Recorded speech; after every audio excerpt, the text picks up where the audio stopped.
Hati-hatilah dari musuh yang selalu mengintaimu. Hati-hatilah dari musuh yang selalu mengintaimu, syaitan. Jangan mudah minta cerai bagi perempuan, dan jangan mudah menceraikan bagi laki-laki. Apa sebabnya ini? Hadis Bukhari. Nabi SAW bersabda, iblis memiliki singgasana di lautan. Setiap hari anak cucunya melapor, saya baru buat orang mabuk, saya baru buat orang ya, dusta, saya baru buat orang riba, saya baru buat orang zina. Sama iblis dianggap biasa semua. Ya sudah. Pas ya, ada anak cucunya mengatakan saya baru menceraikan suami istri, sama iblis diangkat, didudukan di singgasananya, berhenti tugas.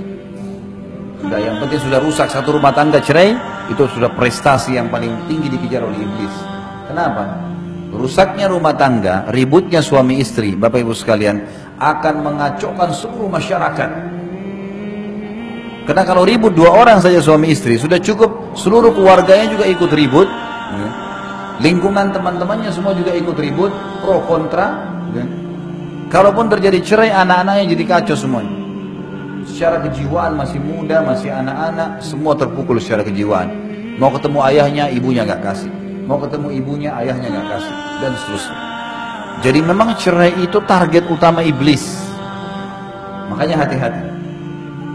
Kata para ulama, kalau di luar rumah ada 5 syaitan atau 10 syaitan mendampingi seorang yang beriman, mencari untuk menggodahnya, maka dalam rumah tangga ada 1000 syaitan. Kadang-kadang masalah kecil. Mungkin suami bisa tersinggung hanya karena lupa dibuatin teh atau kopi, atau dicuciin bajunya oleh istrinya. Atau mungkin ada yang dia minta dikerjakan di rumah, istrinya lupa, syaitan buat dia lupa. Sudah cukup untuk marah sama istrinya. Seorang istri sudah cukup untuk marah, bahkan bisa minta cerai hanya karena ingin diantar ke satu tempat, suaminya belum sempat. Yang betul ada kesibukan. Akhirnya tersinggung, kalau ibumu kau dahulukan, kalau saya tidak, panjang ceritanya. Kalimat cerai lagi. Hati-hati. Kata Nabi SAW, jangan main-main di 3 hal. Pernikahan, perceraian, dan rujuk. Kembali setelah cerai. Ini gak boleh main-main. Gak boleh orang dalam Islam, Bapak Ibu punya teman, kemudian Bapak Ibu punya anak laki-laki, temannya punya anak perempuan. Lalu kita bilang, Bapak Ibu ini bilang sama temannya, nanti anak kita kalau besar kita jodohin ya. Ini dalam Islam berlaku kalau si teman mengatakan, oke, baik, sepakat. Anak-anak ini gak boleh dinikahin pada saat dewasa kecuali sudah disampaikan. Dulu ayah sama ibu pernah jodohin kamu sama anak itu, mau gak? Oh, saya gak mau ayah, gak mau ibu, ya sudah. Kalau enggak ini terikat, ada hukum di sini. Karena dua-duanya sudah sepakat, dan kata ulama masuk dalam hadis Nabi SAW, al-mu'minuna ala syurutihim. Orang-orang mukmin terikat dengan syarat yang telah disepakati, nggak boleh nikah, nggak boleh main-main. Makanya kalau ada yang bercanda boleh nanti kita jodohin anak kita ya, itu tergantung kalau Allah takdirin. Nggak bisa saya katakan kalau iya ini anak-anak terikat nih. Cerai nggak boleh nih. Ucapin sembarangan, apalagi bapak-bapak, hati-hati pengucapan kalimat cerai. Dan kata ulama, hikmah kenapa cerai di tangan laki-laki bukan tangan perempuan, karena mereka pakai akal pikiran. Kalau mau menceraikan masih berpikir nih, ini kedepannya bagaimana, ini nanti bagaimana, anak bagaimana, panjang nih ceritanya. Kalau perempuan tidak, pokoknya ceraikan saya tidak mau tahu. Besok apa terjadi ini urusan nanti. Padahal kalau sudah diceraikan pergi ke rumah orang tuanya nyesel juga nanti. Jadi masalah juga nanti. Banyak orang begitu. Berapa banyak akhwat muslimat yang tanya kepada saya, Ustaz, saya nyesal Ustaz, saya sudah sering tekan suami saya minta cerai, sekarang akhirnya saya diceraikan, saya mau kembali sudah susah. Suami saya sudah sering ucapin sampai 3 kali.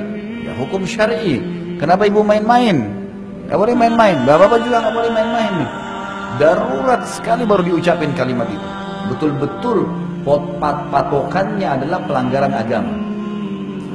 Kalau sudah pasangan kita bermaksiat kepada Allah dan kita ajak taubat gak mau, nah ini di sini boleh kita gunakan kalimat mulia itu. Kalau tidak ada pelanggaran agama, Bapak Ibu sekalian, hanya urusan dunia, kurangnya pendapatan, masih butuh pengaturan waktu, adaptasi, tradisi keluarga, anulah ya, mudahkanlah urusan dunia.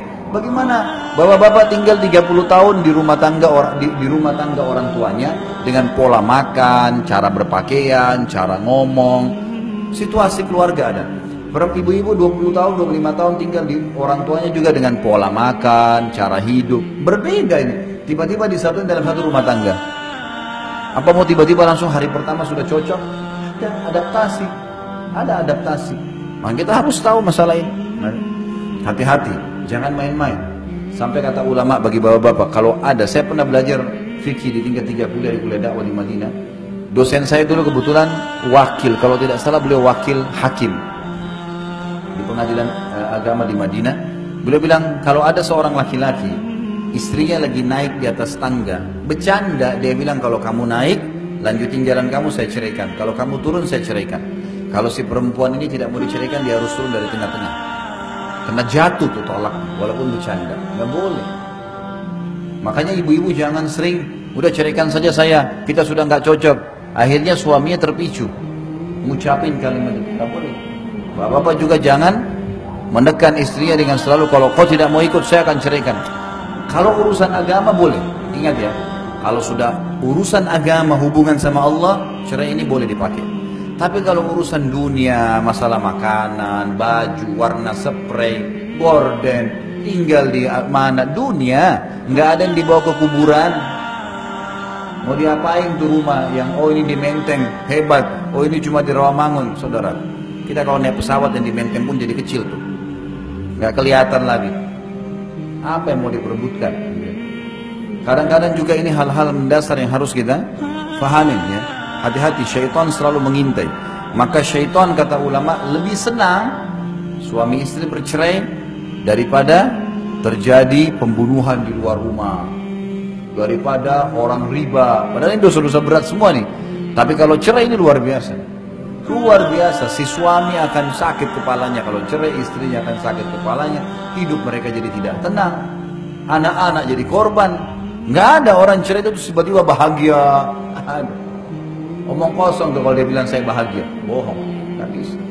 Allah sudah satuin awal dalam kalimat akad. Kalau ada masalah-masalah yang dihadapin, selama bukan pelanggaran agama, toleransi, maafin.